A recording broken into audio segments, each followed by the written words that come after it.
আসসালামু আলাইকুম। তো আজকে ভিডিওটা তাদের জন্য যাদের প্রচুর এফওসি করা লাগে বা এফওসিতে অনেকগুলো আইটেম আসে। একটা আইটেম আসলে এগুলো টাইপ করতে হয় কোয়ান্টিটি সহ এবং সেগুলোকে বাংলায়ও লিখতে হয়।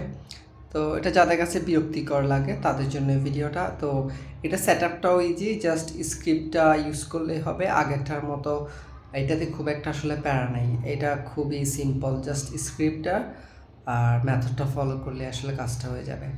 তো এর পরের অংশে ভিডিওটাতে আমি পুরো ভিডিওতে দেখাবো আর কি কীভাবে এটা কাজ করে। ওকে, আচ্ছা, আসসালামু আলাইকুম।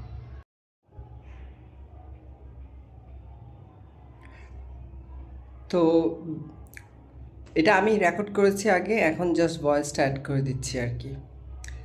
তো প্রথমেই আমরা আমাদের যেই রেগুলার এফওসি আছে, যেই জিনিসগুলো ফিল আপ করা লাগে, অর্থাৎ যেগুলো রেগুলার চেঞ্জ হয় সেগুলো আগে ফিল আপ করে নিব।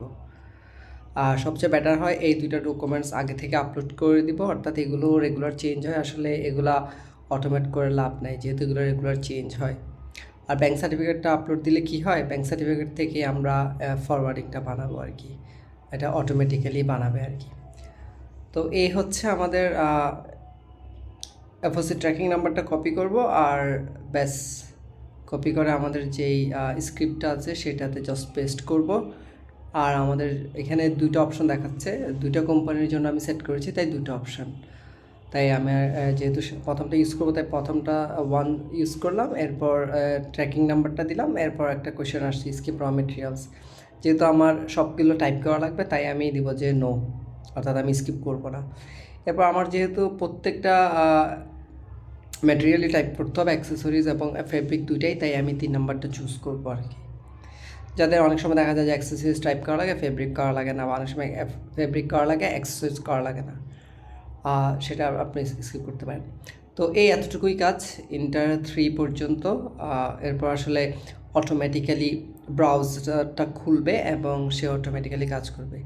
আসলে আমার কম্পিউটারটা অনেক স্লো, অনেক পুরনো কম্পিউটার, যার কারণে আসলে একটা ট্যাব ওপেন হইতেও অনেক লেট হয়। আপনার কম্পিউটার ফাস্ট হলে এটা আসলে খুব দ্রুতই কাজ করবে আর কি। এরপরের পার্ট আসলে আমি জাস্ট বসেছিলাম, সে লগ ইন করবে, তারপর সে এফওসিতে যাবে, অর্থাৎ এগুলো সে নিজে নিজেই করবে। আমার কাজ অতটুকু পর্যন্তই। এরপর সে র ম্যাটেরিয়ালসে যাবে, গিয়ে প্রথমে ফেব্রিকগুলো ফিল আপ করবে।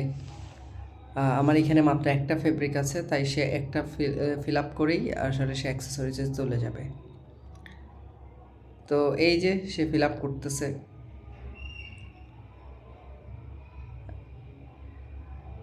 তো এইভাবে সে ফেব্রিক্স একটা ফিল আপ করার পর অ্যাক্সেসরিতে চলে গেছে। চলে যাওয়ার পর এখন অ্যাক্সেসরিতে যা যা আছে সেটা ফিল আপ করতে থাকবে আর কি।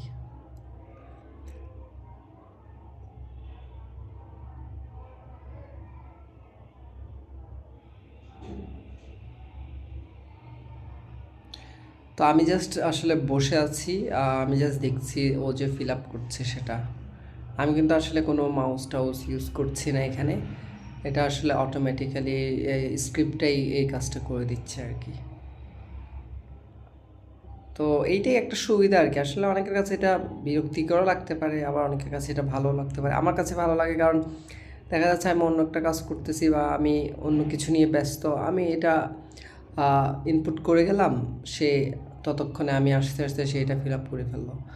আর সবচেয়ে ভালো ব্যাপার যেটা, সেটা হচ্ছে যেহেতু এটা ইউডির সাথে কানেক্টেড, আমাদের কোনো এক্সেল ফাইলের কোনো প্রয়োজন নাই, কোনো প্যারা নাই, জাস্ট ইউডি থেকেই সে ডকুমেন্টসগুলো অর্থাৎ ইনফোগুলো কালেক্ট করে নেবে।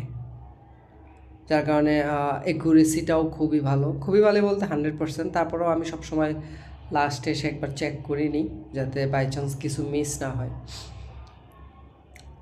সো ও টোটাল 9টা আইটেম ফিল আপ করবে, বিকজ আমাদের এই ইডির যেই আমরা নাম্বারটা দিয়েছি ওখানে আসলে 9টা আইটেমই ছিল। আর আমার কমার্শিয়াল ইনভয়েসেও 9টা আইটেমে ছিল, আর আমার 9টা আইটেম দিয়েই আমার এই সার্টিফিকেটটা করা লাগবে। তো এই তো 7টা ফিল আপ করলো, আর জাস্ট 2টা বাকি আছে।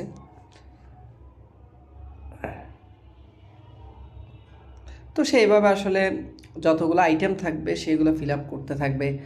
আপনি ফেব্রিক শুধু চাইলে ফেব্রিকগুলো অপশন চুজ করতে পারেন, অ্যাক্সেসরি চাইলে শুধু অ্যাক্সেসরিজের অপশনটা চুজ করতে পারেন। আর আমার যেহেতু দুইটাই লেগেছে তাই আমি দুইটাই চুজ করলাম। এরপর সে এখন আদার্সে যাবে, অর্থাৎ আমাদের যে এফওসির আদার অপশন আছে ওখানে যাবে, আপলোড ডকুমেন্টসে যাবে।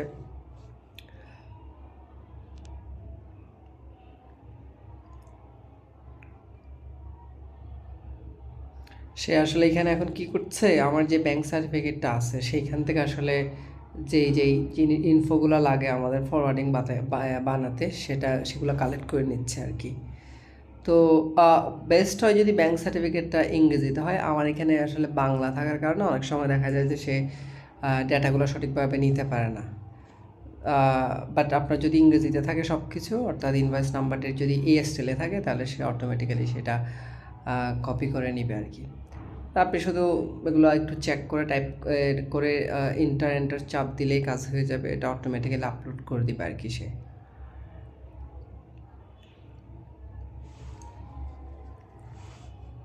এই যে তারপর এখানে দেখাচ্ছে ক্লিকিং আদার ট্যাবে, সে আদার ট্যাবে যাচ্ছে, আদার ট্যাবে গিয়ে যেই অপশনগুলো আমার প্রয়োজন সেগুলো সে ফিল আপ করে দিচ্ছে আর কি। আর এখন আদারের পর আরেকটা অপশনে বাকি থাকে, সেটা হচ্ছে যে আমাদের যে ইউডি কপি, আমাদের আরেকটা জিনিস আপলোড দেওয়া লাগে সেটা হচ্ছে ইউডি কপি। সো সে এটাও নিজে থেকে ডাউনলোড করে নেবে, সে সার্চ করবে, সার্চ করে ডাউনলোড করবে, দেন আপলোড দিবে।